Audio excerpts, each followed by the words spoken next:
L'objectif, c'était de faire un peu le point aujourd'hui sur la campagne et puis sur les différents événements des uns et des autres. En particulier, le dernier en date, c'est la parution du petit livre rouge de monsieur le maire. J'ai remarqué d'ailleurs qu'il le brandissait un petit peu à sa réunion de présentation. Il avait brandi un peu comme dans les années 60. On se précipitait sur la pièce de Tiananmen pour brandir le petit livre rouge. Je trouvais que c'était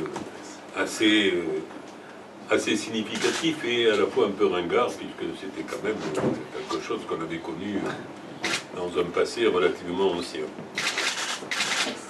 Il faut s'amuser à faire aussi une comparaison, puisque ça s'intitulait Bilan, une comparaison entre ce qu'il avait annoncé à l'époque et ce qu'il avait finalement réalisé. On en a fait d'ailleurs un petit document qui est en distribution et qui reprend les différents points, puisque dans un bilan, on peut s'attendre effectivement à ce que les concurrents fassent la part des choses entre ce qui a été annoncé, ce qui a été prévu, et ce qui est finalement réalisé au bout du compte. Je vous ai montré d'ailleurs ce que nous allons distribuer dans Périgueux, qui montre clairement que le bilan de Michel Morin, qu'il a présenté, le petit livre rouge que j'évoquais tout à l'heure, ce bilan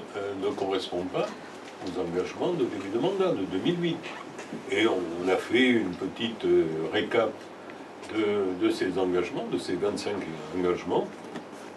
Il y en a 7 qui ont été réalisés sur les 25. Donc, je vous laisse calculer le pourcentage. D'ailleurs, c'est pas fabuleux. Donc, effectivement, ce que je reproche au maire, c'est de ne pas avoir tenu ces engagements, tout simplement. Parce qu'il s'est fait élire sur ses engagements, sur ses projets, et il ne les a pas réalisés.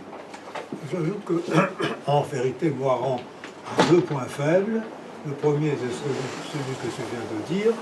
Le second, c'est celui que j'ai évoqué tout à l'heure, où, à travers toute la France, les élections municipales seront politisées avec une arrière-pensée, c'est de désavouer la politique du président de la République.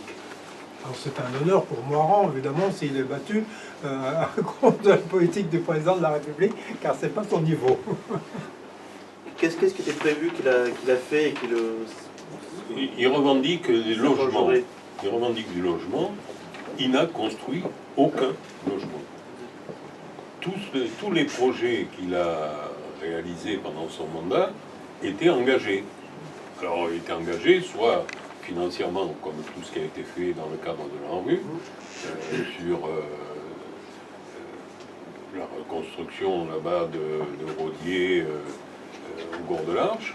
Donc tout ça, et c'est même pas terminé, puisqu'il en manque une partie importante, la partie qui devait être réalisée par je ne me souviens plus comment s'appelait la société qui devait réaliser, qui a contribué au financement et qui en contrepartie avait des terrains pour réaliser des maisons individuelles en garantie des retraites qu'elle finançait.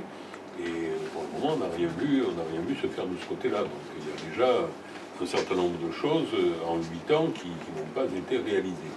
Et tout le reste a été fait soit sur des financements qui avaient été définis par l'équipe précédente, soit sur des projets, comme par exemple les 65 logements de Saint-Martin. Ils étaient prêts à partir en 2007, fin 2007. Donc il s'est contenté de faire l'appel d'offres pour lancer les travaux. Bon, ça effectivement, ça n'avait pas été fait, mais tout le reste était déjà programmé, les plans étaient faits, les architectes étaient, etc. Il n'y a pas un seul logement en Périgueux qui n'ait été prévu avant. Et en ce qui concerne Domo France, c'est pas la ville de Périgueux, c'est pas Michel Morin, c'est Domo France qui est propriétaire de la Ceita depuis déjà pas mal de temps et qui avait quelques difficultés à lancer les opérations. Donc c'est totalement indépendant de la volonté municipale. Donc en la matière, par exemple, puisque ça fait partie dans son bilan de ce qu'il annonce comme réalisé, encore une fois, tout ceci était prévu. L'école, parler de l'école, je rappelle que nous avions acheté un terrain pour construire la maternelle. Alors, il n'a pas voulu de ce terrain, il a préféré en acheter un autre, avec des constructions dessus qu'il a fallu démolir, donc ça lui a coûté un peu plus cher, pour le réaliser là-bas, à côté, à la cité, près de la cité administrative.